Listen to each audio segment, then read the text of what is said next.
सारथी।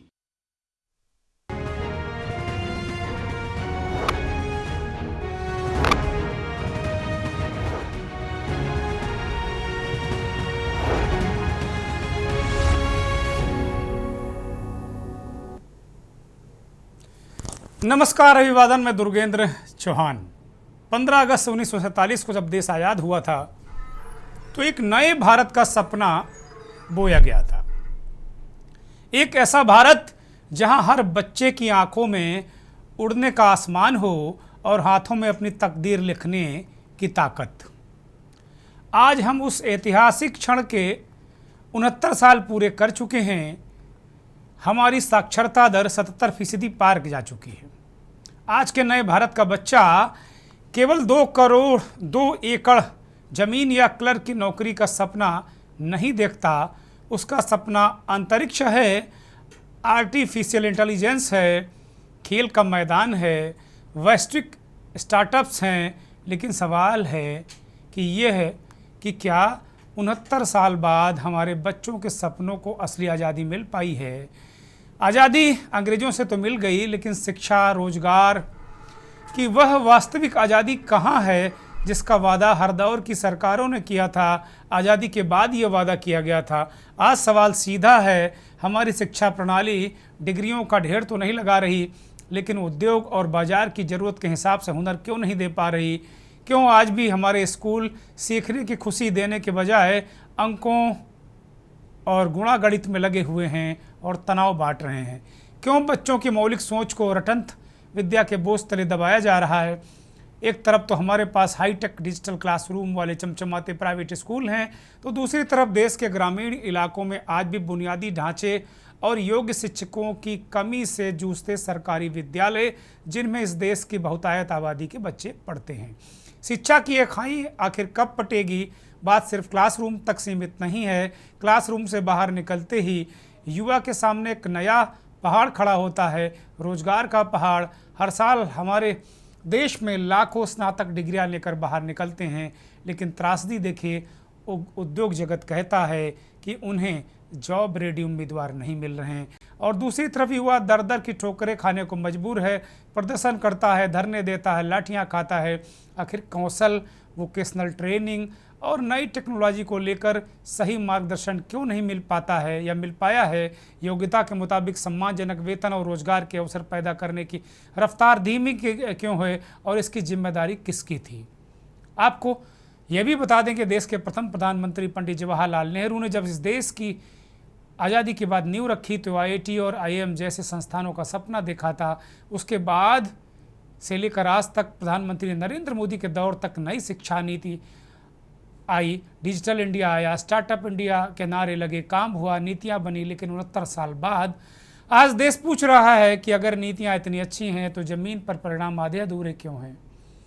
डिग्रियों के बोझ के हुनर की आज़ादी कब मिलेगी? और क्या हमारा सिस्टम आज के युवा के पंखों को उड़ने की पूरी आज़ादी दे पा रहा है? सवाल ये भी है कि अभी दिल्ली में जेन जी और जेन अल्फ़ा के आंदोलन के बाद पूरे देश के स्कूलों से ऐसी तस्वीरें आ रही हैं, बच्चों की ऐसी तस्वीरें आ रही हैं जो वो बुनियादी ज़रूरतें मांग रहे हैं, उनके लिए लड़ाई लड़ रहे हैं, प्रदर्शन कर रहे हैं। तो क्या 79 साल बाद ये स्थिति होनी चाहिए थी क्या? कल हम अपना 80वां स्वतंत्रता दिवस मनाएंगे। 80 साल में प्रवेश करेगी हमारी आज़ादी। 79 साल की आज़ादी और 80वीं में प्रवेश। क्या अभी भी ये तस्वीरें हमें देखनी चाहिए कि जो प्राइमरी स्कूल हैं, जो गांवों के स्कूल हैं, जहां आम आदमी के बच्चे पढ़ते हैं, क्या वो स्कूल इस लायक हैं कि बच्चे पढ़कर वैज्ञानिक बन सकें, अंतरिक्ष में उड़ सकें? तो मंथन में आज इसी पर बात करेंगे हम भारत के बच्चे।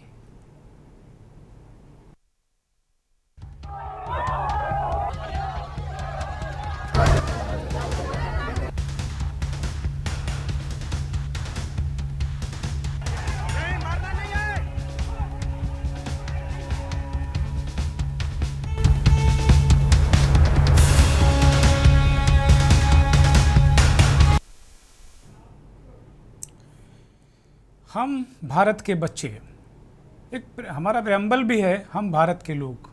तो ये बच्चे ही भारत के लोग बनते हैं और बच्चे भारत का भविष्य हैं। हम तमाम मंचों पर सुनते आए हैं, आगे भी सुनते रहेंगे, लेकिन ये बच्चे बुनियादी ज़रूरतों के लिए, उनके सपने साकार क्यों नहीं हुए? सपने साकार तो छोड़ दीजिए, उन्हें बुनियादी एजुकेशन नहीं मिल पा रही।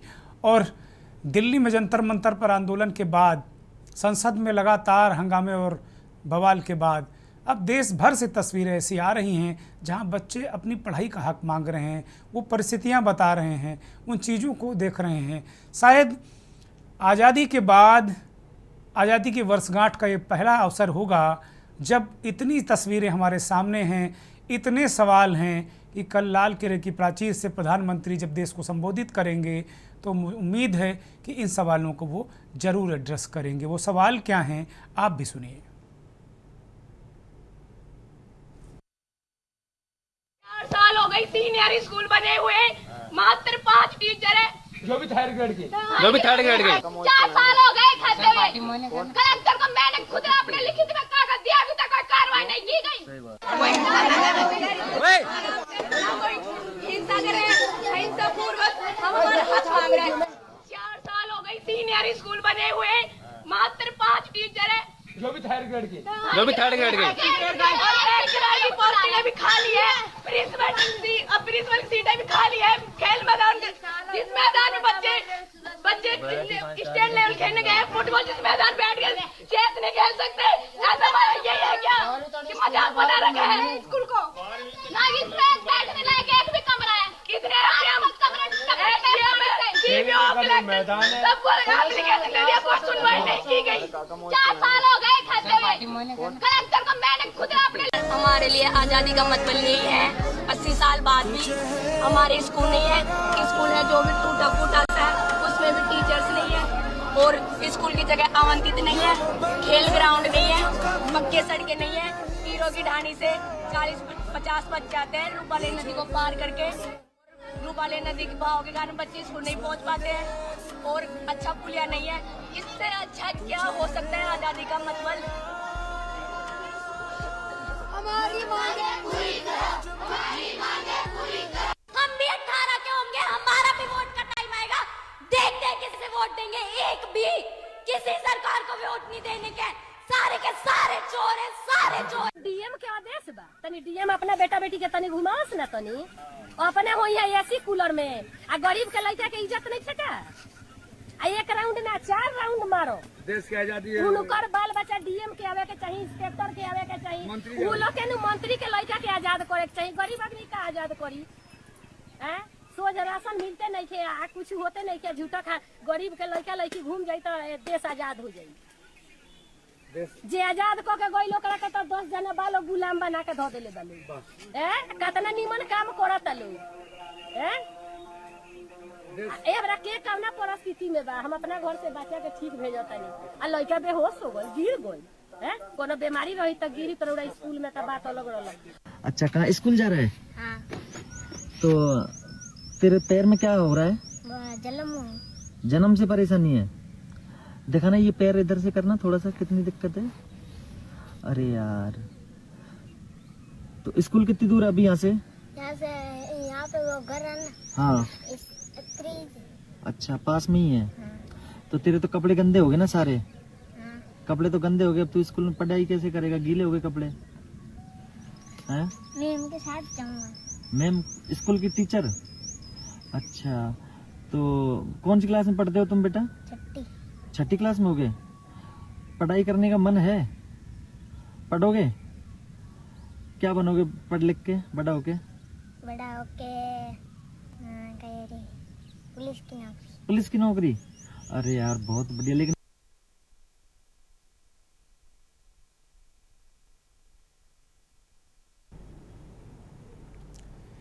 हिम्मत देखिए, हौसले देखिए इस बच्चे के। दिव्यांग बच्चा पढ़ने लिखने के लिए घिसट घिसट का स्कूल जाता है। वो रास्ता भी ऐसा नहीं है कि बड़े आराम से जा पाए, कपड़े गीले हो जाते हैं। वो तारीफ़ कर रहा है उन टीचर की जो स्कूल जाने के बाद उसे साफ़ करती हैं, पढ़ाती हैं, उसके कपड़े साफ़ करती हैं, झाड़ती पोंछती हैं, ये कहा जाए। ऐसी बहुत सारी तस्वीरें हैं। अभी हमने जेन जी का आक्रोश देखा, ये जेन अल्फ़ा है। मतलब 9 साल से 14 साल 15 साल 16 साल तक के बच्चे जेन अल्फा हैं। और इनका आक्रोश है, एक जगह वो पूछ रहे हैं कि डीएम साहब क्या आपके बच्चे भी इसी स्कूल में पढ़ते हैं, जो अधिकारी हैं क्या आप भी इसी स्कूल में अपने बच्चों को पढ़ाते हैं, और नहीं पढ़ाते तो क्यों नहीं पढ़ाते? आपके बच्चे नहीं पढ़ते इसीलिए ये व्यवस्था है, स्थितियां खराब हैं, व्यवस्था है ही नहीं। तो देवरिया में तिरंगा यात्रा भारतीय जनता पार्टी के निकालने के लिए तमाम स्कूलों के बच्चे वहाँ के मुख्य विकास अधिकारी के निर्देश पर एकत्र किए गए। उनमें सैकड़ों बच्चे बेहोश हुए, ऐसी खबरें आई। 40-45 बच्चों के अस्पताल में भर्ती होने की पुष्टि भी हुई। एक माँ का दर्द, वो कह रहे भाई मंत्री जी के बच्चों को कहे नहीं यात्रा में ले जाते हो, डीएम साहब अपने बच्चों को यात्रा में क्यों नहीं भेजते हैं? हमारे बच्चों को कहे धूप में 4-4 चक्कर लगवा दिए, बेहोश हो गए। तो जो भारत के बच्चे हैं उनसे किस किस तरीके का व्यवहार होता है, सलूक होता है, ये तस्वीरों में हमने आपको दिखाया। अब हम भारत के बच्चे आज पुकार कर रहे हैं कि भाई हमें अच्छा स्कूल दे दो, व्यवस्थाएं दे दो, ताकि हम पढ़ें और देश का निर्माण करें, राष्ट्र का निर्माण करें। आज इसीलिए स्वतंत्रता दिवस की पूर्व संध्या पर आज हम बच्चों की बात कर रहे हैं।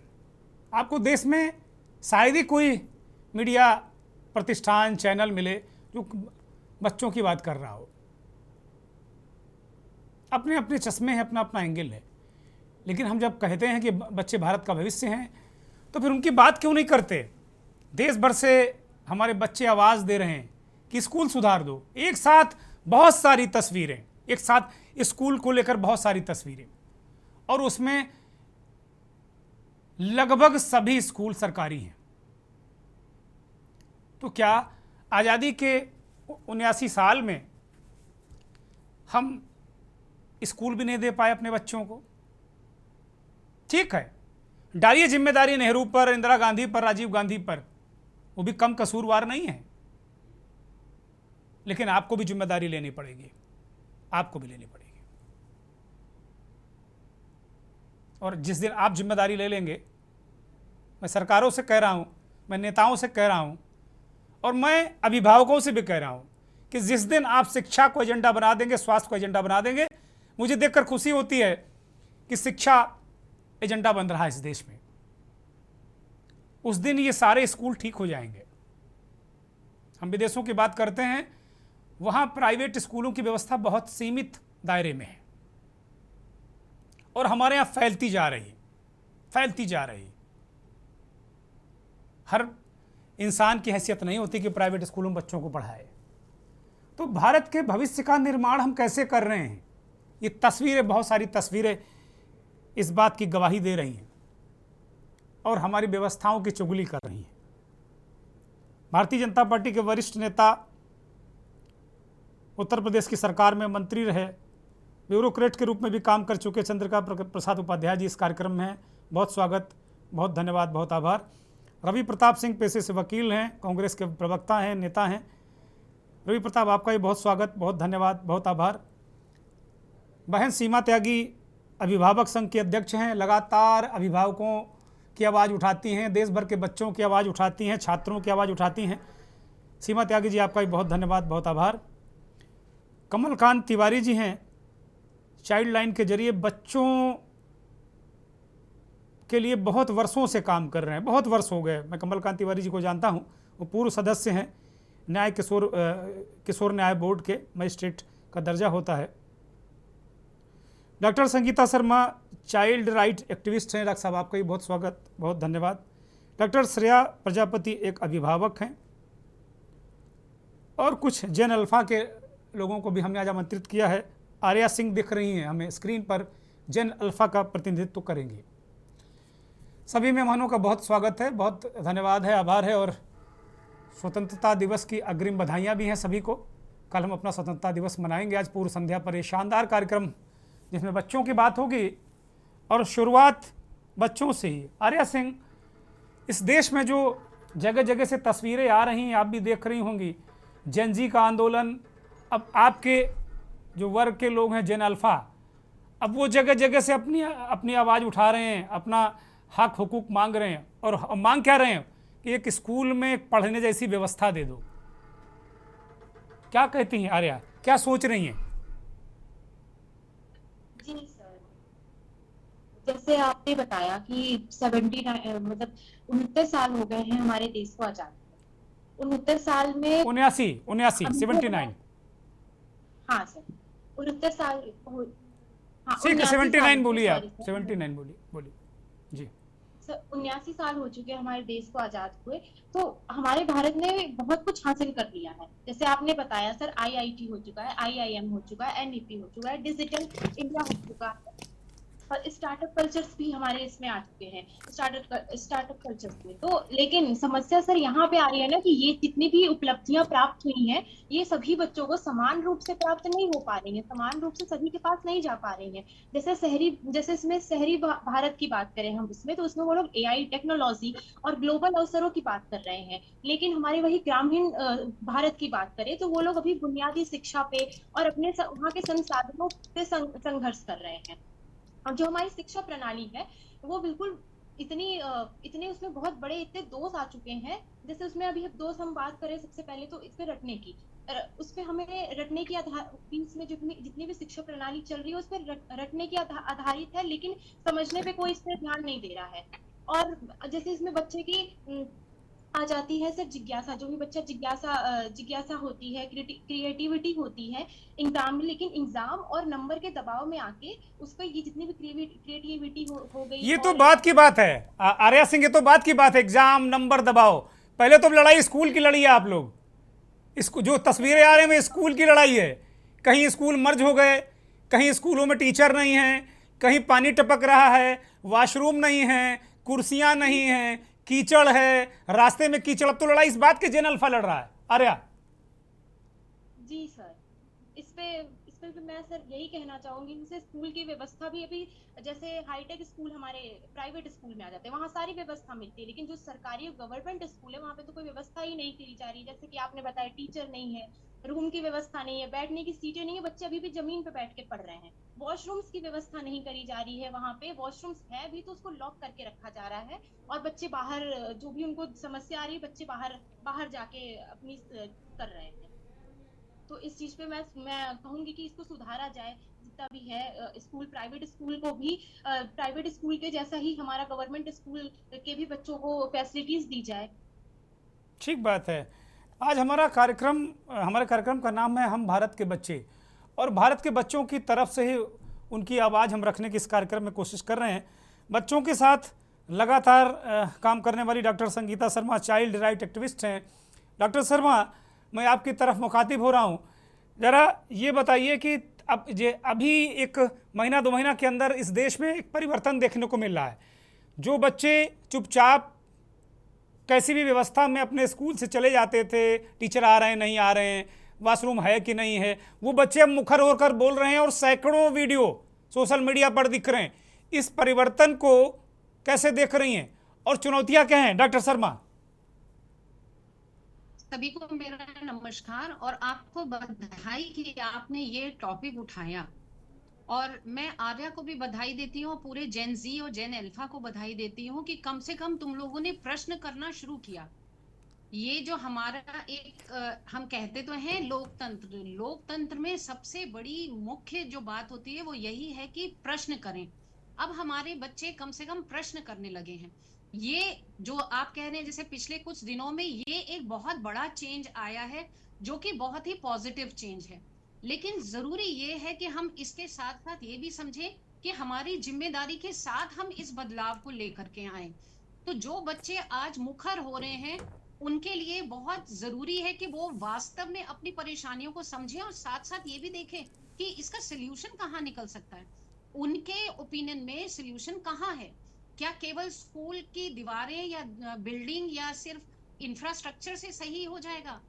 मेरा मानना बिल्कुल ऐसा नहीं है। जो हम अभी देख रहे हैं ये केवल हम कह सकते हैं कि ये सिर्फ शुरुआत है छोटी सी, लेकिन इसके साथ साथ प्रश्न होने चाहिए कि हमारा सिलेबस बदला जाए, क्योंकि हमारा पूरा सिलेबस रटंत विद्या पे आधारित है, स्किल्स पे आधारित नहीं है, ज्ञान पे आधारित नहीं है।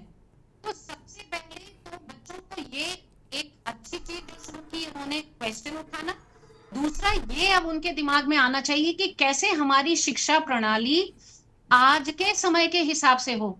अंग्रेजों ने अपना काम किया और वो सफल रहे हम लोगों को गुलाम बनाने के लिए, और लेकिन गुलामी डॉक्टर शर्मा, शिक्षा हमारी आज डॉक्टर तक शर्मा, मैं चलती माफी चली के आ साथ रही में डॉक्टर शर्मा, है। ये डॉक्टर शर्मा, मैं आपको माफी के साथ में एक छोटा सा इंटरवेंशन लूंगा। अभी नई शिक्षा नीति नरेंद्र मोदी जी ने लागू कर दी, तो अब तो अंग्रेजों वाली नहीं रही, उन्होंने नई शिक्षा नीति भारत की ली। अब क्या वो भी अंग्रेजों जैसी है?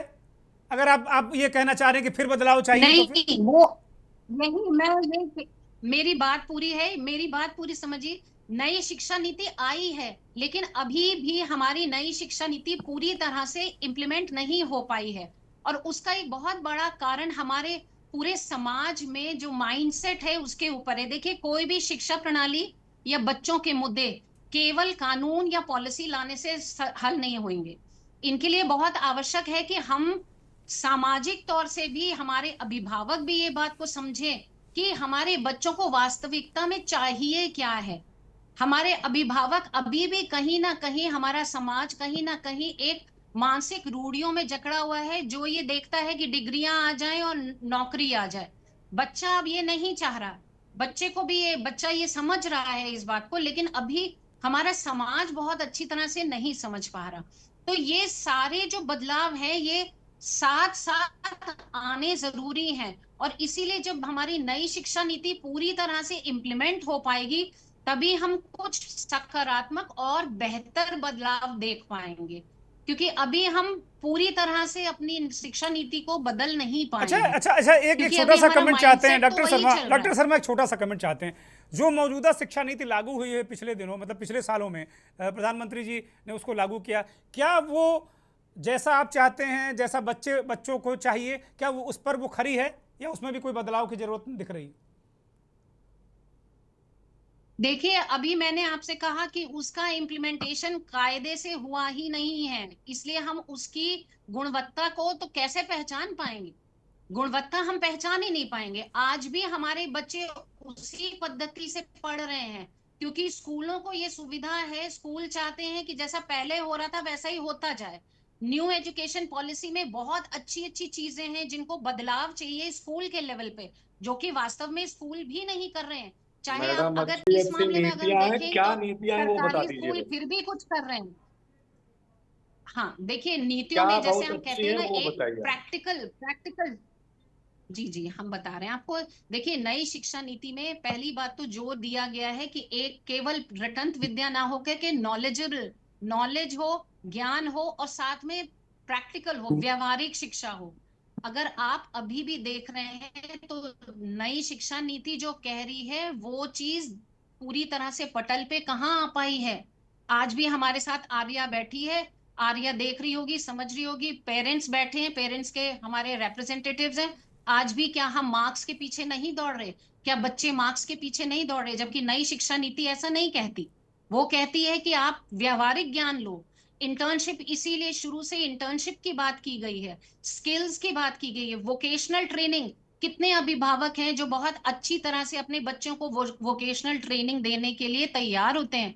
सबके दिमाग में है कि एक डिग्री अच्छी मिल जाए, नीट कर ले, या आईएएस पीसीएस हो जाए, अच्छी सरकारी नौकरी मिल जाए, स्किल्स कोई नहीं सुनता। अगर जो बच्चा, हमारे पास कई सारे ऐसे उपाय हैं जहां पर बच्चे बिना डिग्री के स्किल्स हैं उनके पास, और वो अच्छा कमा रहे हैं। आप देखेंगे, डेटा एंट्री है, या कोडिंग है, या एनिमेशन है, इस तरह की चीजें करके बच्चे बहुत अच्छा अपना जीवन व्यतीत कर रहे हैं। लेकिन वो बहुत अच्छी निगाह से हमारे समाज में आज भी नहीं देखा जा रहा। थैंक यू डॉक्टर शर्मा, मुझे ब्रेक पर जाना है। थैंक यू, माफी के साथ मैं आपको रोक रहा हूँ। Doctor Sangeeta Sharma child right activist हैं। बहुत अच्छी तरीके से उन्होंने समझाने की कोशिश की है कि जो शिक्षा व्यवस्था है उसको बदलने की ज़रूरत है। नई शिक्षा नीति आई, उसमें कुछ अच्छाइयाँ भी हैं, ऐसा नहीं कि सब कुछ गड़बड़ है, क्योंकि विपक्ष तो गड़बड़ ही बताता रहता है उसमें, लेकिन अच्छाइयाँ हैं। वो अच्छाइयाँ परखी कब जाएंगी कि वो अच्छाइयाँ वास्तव में अच्छाइयाँ हैं, धरातल पर उतरनी चाहिए। और स्कूल और सिस्टम जो तंत्र है, कहते हैं ना कि लोग तो हैं, लेकिन तंत्र जो है वही गड़बड़ किए हुए। इसीलिए लोकतंत्र का ताना बाना जो पहिया है ना, वो उतनी तेज़ी से चल नहीं पा रहा है। तो एक ब्रेक ले रहे हैं, ब्रेक के बाद अभिभावक और तमाम मेहमान हमारे साथ जुड़े हुए हैं, उनसे इस संदर्भ में चर्चा करेंगे। खबरों का सारथी।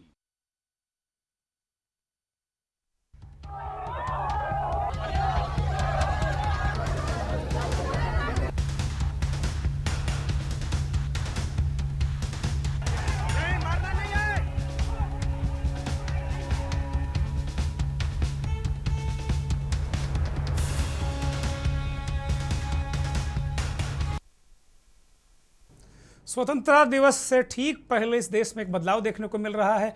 देश के विभिन्न इलाकों से, छोटे छोटे स्कूलों से हाथ में तिरंगा लिए बच्चों की वो तस्वीरें हम लगातार आपको दिखा रहे हैं और उन तस्वीरों में एक अलग तरीके का माहौल नज़र आ रहा है। बच्चे अपने स्कूलों को ठीक करने की बात कर रहे हैं, वो टीचर बढ़ाने की बात कर रहे हैं, वो टीचर ना होने की शिकायत कर रहे हैं, वो पढ़ाई ना होने की शिकायत कर रहे हैं, वो वॉशरूम ना होने की शिकायत कर रहे हैं, वो रास्ता ना होने की शिकायत कर रहे हैं। तो ये मुझे लगता है कि आज़ाद भारत में पहली बार इस तरीके से जो छोटे बच्चे हैं, जिन्हें हम जेन अल्फ़ा कह रहे हैं आज मौजूदा वक्त में, वो निकल कर आए हैं। और इसी पर आज हम स्वतंत्रता दिवस की पूर्व संध्या पर अपना कार्यक्रम मंथन कर रहे हैं, हम भारत के बच्चे।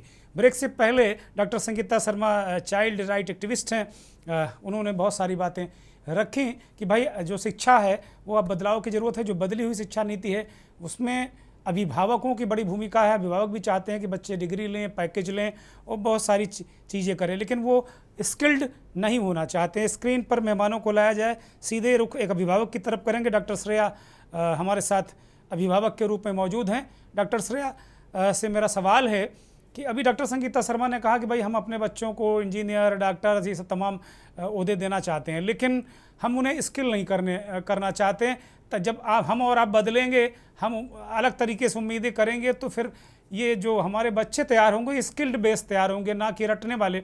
और ये बात तो हो गई स्किल और उसकी, लेकिन अभी तो हमें बेसिक इंफ्रास्ट्रक्चर ही नहीं हमारे पास, जो तस्वीरें निकल कर आ रही। डॉक्टर श्रेया, देखिए, सबसे पहले एक हम लोगों का ज़माना और था, जब हम स्टूडेंट थे, हम विद्यार्थी थे, वो पहले की बात थी।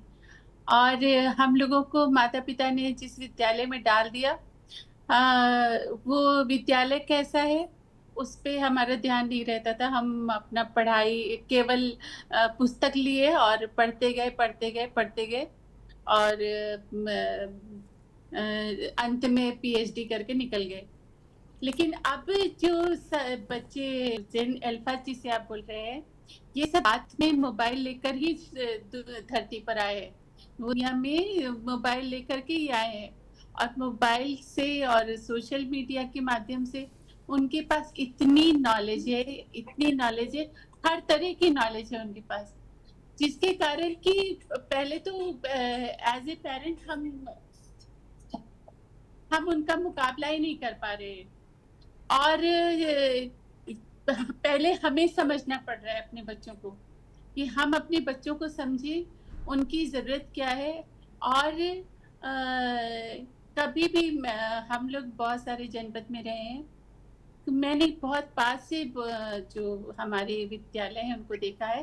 प्राइवेट के सेक्टर के जो जितने भी स्कूल कॉलेजेस हैं उनको साइड रख दीजिए, वहाँ पर अभिभावकों की जो सबसे पहली कमी रही है कि सरकार कितनी भी चाहे, वो सरकार गवर्नमेंट कितने भी प्रयास कर ले, बच्चों को वो स्कूल बैग से लेकर के जूता, मोजा और बुक्स, यहाँ तक कि मिड डे मील, पंजीरी, सारी चीज़ें, सारी सुविधाएं देने के बाद भी मैंने देखा कि अभिभावक फिर भी उनकी नीड कभी ख़त्म नहीं होती। वो हमेशा ये सोचते हैं कि और हमें के विद्यालय क्या दे रहा है, सरकार से हमें और क्या मिल रहा है। जैसे कल 15 अगस्त है, मैं पूरी साल बच्चों को पकड़ के ढूंढ के लाना पड़ता है विद्यालय के में पढ़ाने के लिए, लेकिन 15 अगस्त में केवल 2 लड्डू के लिए एक भी बच्चा अब्सेंट नहीं होता है। सारे के सारे बच्चे सब स्कूल पहुंचते हैं, उनको केवल एक छोटी सी नीड रहती है कि आज बहुत आनंददायक होगा, वहाँ पे मज़ा आएगा और हम लोग को लड्डू मिलेगा। इवन आज भी हम लोग दिन भर हम लोग इसी सब टॉपिक पे बात कर रहे थे। बहुत सारे पेरेंट्स हमारे साथ बैठे हुए थे, बहुत सारे जेन अल्फा जिसे आप बोल रहे हैं वो हमारे पास बैठे हुए थे। तो बहुत कोशिश करने पे, बहुत प्रयास करने के बाद भी अगर मैं पर्सनली ऐसे मानती हूँ कि हमें किसी भी कमी की शुरुआत, उसको सुधारने की शुरुआत खुद से करनी पड़ेगी। अगर अभिभावक अलर्ट हो, वो बच्चों के साथ जुड़े रहे, बच्चों की एजुकेशन में उनकी सहभागिता बनी रहे। गवर्नमेंट अपनी जगह पर अपना काम कर रही है, लेकिन अगर अभिभावक भी साथ में जा कर के विद्यालय में नज़र रखे कि टीचर आ रहे हैं कि नहीं, बच्चे पढ़ रहे हैं कि नहीं, और उस क्यों यहाँ तक जेन अल्फा को आवाज़ उठाने की ज़रूरत ही क्या पड़ गई, कहाँ कमी छूट रही है। अगर पेरेंट्स को खड़ा होना चाहिए बच्चों के साथ कि टीचर आज एक दिन भी अगर टीचर नहीं आता है, अगर उसकी पढ़ाई सही से नहीं हो रही है, तो अभिभावक को भी बोलना चाहिए। आज अभिभावक हमेशा से शांत रहा, उसके कारण आज बच्चों को खड़े होकर बोलना पड़ता है। ठीक बात है, बहुत महत्वपूर्ण बात, बहुत महत्वपूर्ण। बच्चे अपने जिन अल्फा बच्चे अपने हक के लिए अपने लिए खुद खड़े हुए, लेकिन पेरेंट्स को खड़े होना चाहिए। और जो केवल और केवल मैं सरकारी विद्यालयों की बात कर रही हूँ, बहुत ज़्यादा प्रयास करने के बाद भी पेरेंट्स बच्चों को नहीं भेजते हैं। जो बच्चियां हैं उनका 8th के बाद, क्योंकि अगर आसपास कोई स्कूल कॉलेज अच्छा नहीं है, तो 8th करने के बाद 99 बच्चियां हमारी, उनकी शादी हो जाती है। वो गांव में आप बहुत, जो रूरल एरियाज में आप गांव में जाकर के देखेंगे, तो वहाँ पर एजुकेशन का मतलब केवल इतना ही है कि आप डिग्री लेते जाएं। ठीक है, वहाँ पे स्किल्स की वहाँ बात नहीं होती। डॉक्टर श्रेया, मैं दोबारा राउंड में आपके पास आता हूँ, बड़ी अच्छी बातें आप कर रही हैं। डॉक्टर सीमा त्यागी भी हमारे साथ में हैं। कमलकांत तिवारी जी बहुत लंबे समय से बच्चों के साथ काम कर रहे हैं, वो भी काफ़ी देर से इंतजार कर रहे हैं। कमलकांत जी के पास जाएंगे। और आज रवि प्रताप सिंह बहुत बेहद बेहतरीन लग रहे हैं, आज अपनी फौजी ड्रेस में हैं और ये ड्रेस मुझे बहुत भाती है, तो उनको जय हिंद मेरा, बहुत शानदार जय हिंद। तो कमलकांत जी, अब बच्चों के साथ में बहुत दिनों से काम कर रहे हैं, और अभी जो अभिभावक ने कहा, डॉक्टर श्रेया प्रजापति ने, कि भाई अगर हम लोग जिम्मेदारी निभाते हैं तो बच्चे नहीं, उनको जेन अल्फा कोई आवाज़ नहीं उठानी पड़ती। आप उन बच्चों के साथ काम करते हैं, आप उन बच्चों को स्टेशन से या तमाम जगह से लेकर जाते थे, जो बच्चे एक तरीके से उनको कहा जाता कि बिगड़ गए हैं, नशा करने लगे हैं, भीख मांगने लगे, इस तरह के बच्चों के साथ आपने काम किया है। जरा बताइए कि ये समस्या मूल कहाँ है? हम भारत के बच्चे जिन्हें हम भविष्य कहते हैं, वो आज कहाँ पर खड़े हैं? शिक्षा के लिए भी झंडे उठाना पड़ रहा है, रोजगार के लिए भी झंडे उठाना पड़ रहा है, लाठियाँ खानी पड़ रही हैं, कीले सहनी पड़ रही हैं, करंट लगाना भी झेलना पड़ रहा है। कमलकांत तिवारी, आज जो बच्चे हैं वो ना अभिभावक के एजेंडे में है, ना गवर्नमेंट के एजेंडे में। बच्चों को इसीलिए अपनी खुद की आवाज उठानी पड़ रही है, और जो बच्चों के लिए संस्थाएं बनाई गई, उन्होंने पर्याप्त ढंग से काम नहीं किया। ये समस्या है। जैसे बाल कल्याण न्यायपीठ बनाई गई, लेकिन आज पूरे देश में बाल कल्याण न्यायपीठ गठित तो है, उनको पैसे तो मिल रहे हैं, लेकिन वो बच्चों के अधिकार को नहीं उठा रहे, जबकि अधिकार, बच्चों के प्रोटेक्शन की जिम्मेदारी उनकी थी किशोर न्याय अधिनियम के, उन्होंने जिम्मेदारी नहीं निभाया, वो फॉर्मेलिटी कर रहे। पहली बात ये। दूसरी बात ये, सरकार बच्चों को विद्यालय में पढ़ने के लिए नहीं बुलाना चाह रही, वो मिड डे मील देने के लिए बनाना चाह रही। तो सरकार की जो प्राथमिकता है बच्चों को पढ़ाने की ना होकर मिड डे मील देने की है, तो निश्चित तौर पर असर पड़ेगा ही पड़ेगा। दूसरी बात यह है कि जो बच्चे को हम समझना नहीं चाहते, माँ बाप तो बच्चों को, भारत में माँ बाप बच्चों को एक प्रॉपर्टी की तरह इस्तेमाल करना चाहता है, जो वो चाहे वो करे। न वो बच्चों की भावनाओं को समझना चाहता है, न उसकी योग्यताओं को समझना चाहता है, न उसकी शिक्षाओं को समझना चाहता है, वो कहाँ जाना चाहता है न ये समझना चाहता है, बच्चा क्यों नहीं पढ़ना चाहता ये नहीं समझना चाहता। अगर बच्चा नहीं पढ़ा तो उसकी लापरवाही है।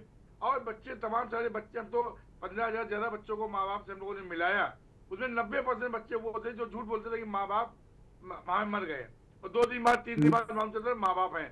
मतलब बच्चे माँ बाप से इतना प्रताड़ित हैं, आप इसको ऐसे समझ सकते हैं कि बच्चों को किसने बताया कि मेरे आपकी बातें तो सुनकर बच्चे बड़े प्रसन्न हो रहे होंगे कमलकांत जी, और 3 दिन बाद माँ बाप जिंदा हो रहे हैं। तो इसका मतलब है कि माँ बाप से भी बच्चे बहुत ज्यादा परेशान है। माँ बाप बच्चों को समझना नहीं चाह रहे, उनकी इच्छाओं का कदर नहीं करना चाह रहे, उनकी जो योग्यता है उनको पहचानना नहीं चाह रहे। अगर योग्यताओं को पहचाने, उनकी कदर करें, उनकी इच्छाओं का थोड़ा सम्मान करें। हम ये नहीं कहें नाजायज इच्छाओं को सम्मान करें, लेकिन जो जायज इच्छा उनका सम्मान करना ही होगा, तभी अब बच्चे के साथ आपकी ट्यूनिंग बनेगी और आप आगे बढ़ेंगे। आज तमाम सारे बच्चे अपनी आवाज उठा रहे हैं, ये बहुत अच्छी बात है। हम जैसे लोग इस पे 50 साल से इस पे काम कर रहे हैं, 46-1980 से हम लोग कानपुर में काम कर रहे हैं, और बच्चों को लेकर कई बार धरना प्रदर्शन तमाम चीज हुई। अगर बच्चे स्वयं आगे आ रहे हैं तो ये हम जैसे लोगों के लिए गर्व की बात है कि बच्चों हम जो चाह रहे थे वो आज हुआ कि बच्चे खुद आवाज। क्यों आज कानपुर में या उत्तर प्रदेश में कितने विधायक हैं, कितने विधायक ने सरकारी स्कूलों का निरीक्षण किया होगा, कितने सांसदों ने स्कूलों का, क्योंकि स्कूल उनकी प्रायोरिटी लिस्ट में ही नहीं है, क्योंकि वो वोटर नहीं है। अगर वो वोटर होते शायद उनकी प्रायोरिटी लिस्ट में होते। उनकी प्रायोरिटी लिस्ट में तो बैकवर्ड है, ये है, हरिजन है, ब्राह्मण है, ठाकुर है, तमाम चीजें लोग हैं, वो वोट की राजनीति है। अगर बच्चों की चीजों को समझना है तो उनके लिए इसलिए करना पड़ेगा, उनको समझना पड़ेगा, और हर विधायक उसकी जिम्मेदारी होनी चाहिए कि वो वहाँ जाए, बच्चों की समस्याओं को समझे, मिड डे मील चेक करें, एजुकेशन क्वालिटी चेक करें, वहाँ क्या क्या सुविधाएं हैं इनको चेक करें।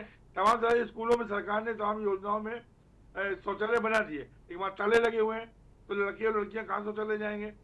ये तमाम सारी परिस्थितियों को देखते हुए उम्मीद है कि लोग जागरूक होंगे, आज जैसे जो कार्यक्रम चला रहे थे लोग जागरूक होंगे और बच्चों की आवाजों को सम्मान करेंगे, उनकी इच्छाओं का सम्मान करेंगे, तभी बच्चों को आगे बढ़ा पाएंगे। बहुत बहुत धन्यवाद। कमलकांत जी ने बहुत जमीन की बात कही, और कमलकांत जी को मैं जानता हूँ, वो सही बात कर रहे हैं कि वो 15-20 हज़ार बच्चों को मिला चुके हैं। वो हम जब कोई बच्चों की बात नहीं करता था तब कमलकांत जी बच्चों को लेकर प्रदर्शन करते थे, डीएम के यहाँ झंडी लेकर जाते थे, झंडा दिखाते थे, प्ले कार्ड प्ले करते थे। मैं बरसों से देख रहा हूँ।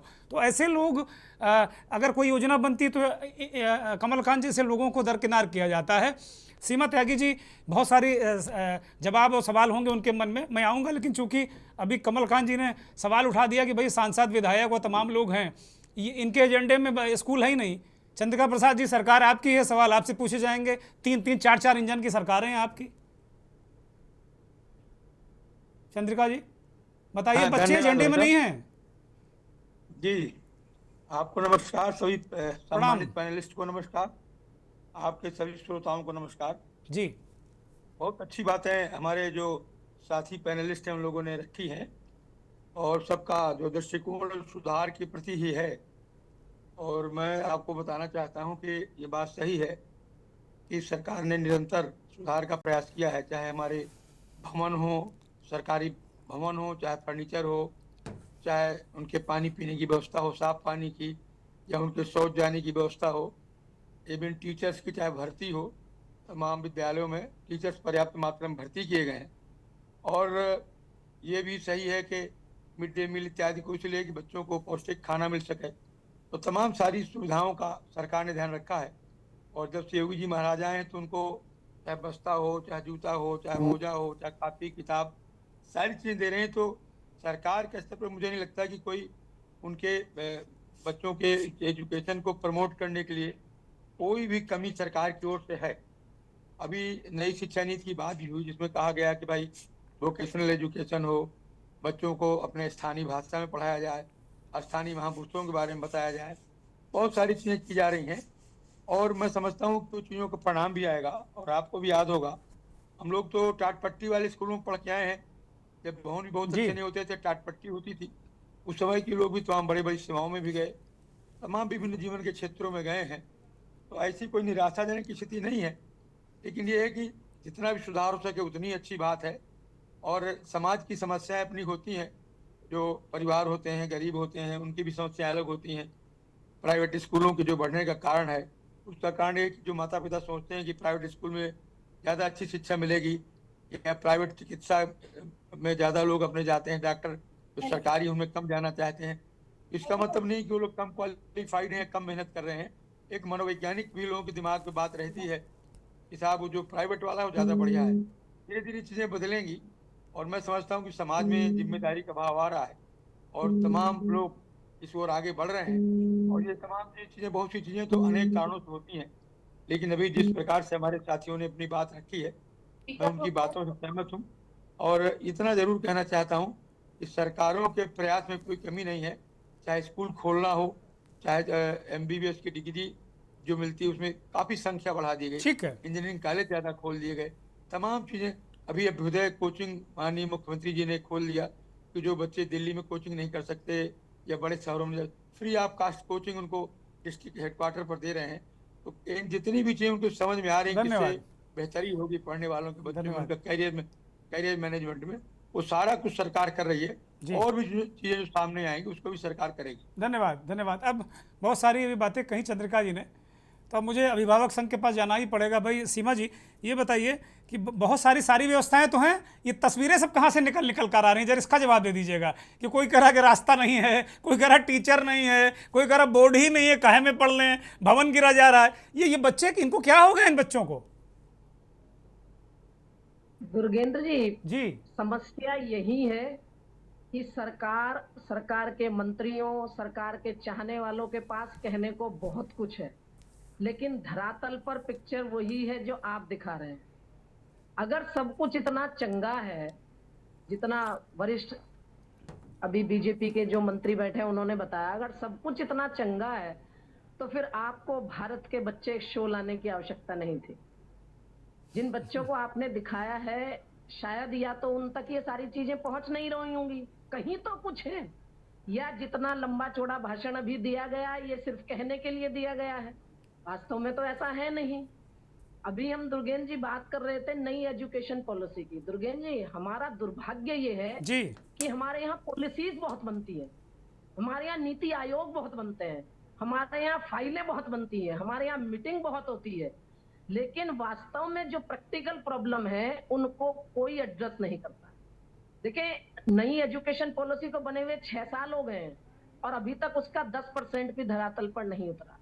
अगर हम नई पॉलिसीज, नए नियम बनाने से पहले अपने पुराने ही नियमों को दुर्गेश जी देख लें, आपको और हमें याद होगा, और शायद वरिष्ठ जितने भी साथी बैठे हैं, अगर मैं गलत हूं तो करेक्ट करिएगा, कि शायद 1937-40 के आसपास ही महात्मा गांधी जी ने अपनी बेसिक एजुकेशन दी थी और उसमें बात वो वोकेशनल ट्रेनिंग की ही करके गए थे। जी अगर हम उसी को ठीक से कर लेते तो आज हमें 2020 एनईपी को गाने की आवश्यकता नहीं पड़ती। हम बात कर रहे हैं नई एनईपी बहुत अच्छी है, हम लिखते बहुत अच्छी चीजें हैं जी, हम पॉलिसीज बहुत अच्छी बनाते हैं, लेकिन दुर्भाग्य यह है कि पॉलिसी बनाने लोग विदेश में बैठे हैं, पॉलिसी बनाने वाले लोग एसी कमरों में बैठे हैं, पॉलिसी बनाने वाले लोग ऐसी जगह बैठे हैं जिनका जमीन से कोई जुड़ाव नहीं है, वो शिक्षक नहीं है।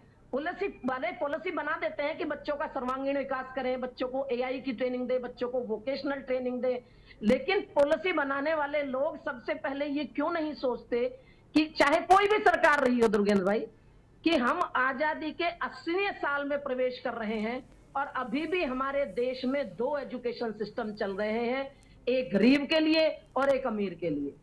हम अभी भी अपने पूरे देश में एक देश, एक शिक्षा, एक बोर्ड, एक एग्जाम क्यों नहीं करा पा रहे? वन नेशन वन इलेक्शन की बात करते हैं, वन नेशन वन इलेक्शन की बात बड़े जोर शोर से करते हैं कि जब से शिक्षा का प्राइवेटाइजेशन हुआ तब से शिक्षा का सत्यानाश हो गया।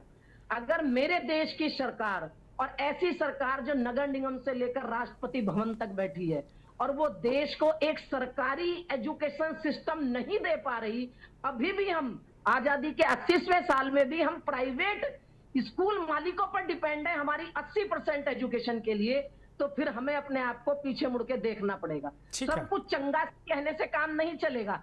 इसका मतलब ये है हम मुंह मोड़ रहे हैं उन जिम्मेदारियों से।